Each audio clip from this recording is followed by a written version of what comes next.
أود طرح موضوع مهم جدا، وأعتقد أنه يفسر ما وصلنا له من مساوئ وسلبيات في الفترة الأخيرة، ولا أعرف مدى موافقتكم لي بهذا الرأي.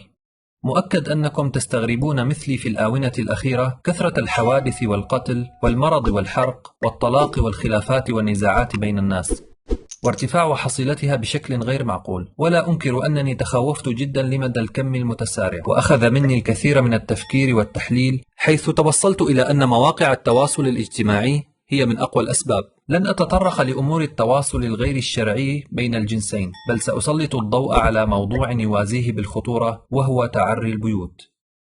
وبمعنى آخر هو أنا طالع على البحر مع العائلة، مبروك لزوجي السيارة الجديدة، أنا بالمول الآن، أولادي بملابس العيد، معزومة عند دار حماي، عشاؤنا اليوم عند دار خالي، هذه الهدية من زوجي، أنا وزوجي في المطار متجهين إلى تركيا. كل هذه المنشورات نراها يوميا، حيث لا نعلم أننا نعري بيوتنا بهذه الطريقة ونكشفها، ولا نلتفت إلى أن هناك عيون حاسدة وحاقدة ومتربصة. كل تلك الأمور تفتح أبوابا أقلها الحسرة لمن قرأ، مرورا بالحسد وأشدها الموت.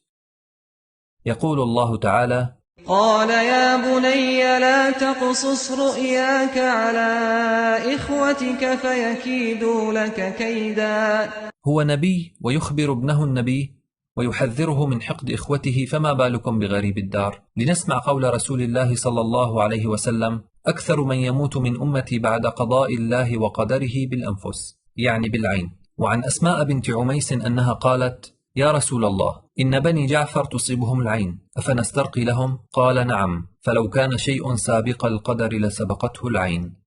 حافظوا على بيوتكم وأبنائكم من العين والحسد، فأنتم والله تقتلونهم. ارحموا حياتكم الزوجية واستتروا بها. سيخرج شخص الآن ويعلق بأن الله يحب أن يرى أثر نعمه على عباده. سأجيبه بأنه جل وعلا يحب أن يراها بالعطاء، لا بالتباهي أمام الجميع. فليس هناك أسمى من حياة زوجية وأسرية مغلفة بالسرية، مقدسة بتفاصيلها الدقيقة الخاصة، فروعتها بأنها كتاب مغلق لا يقرأها ولا يعيشها إلا أصحابها فقط.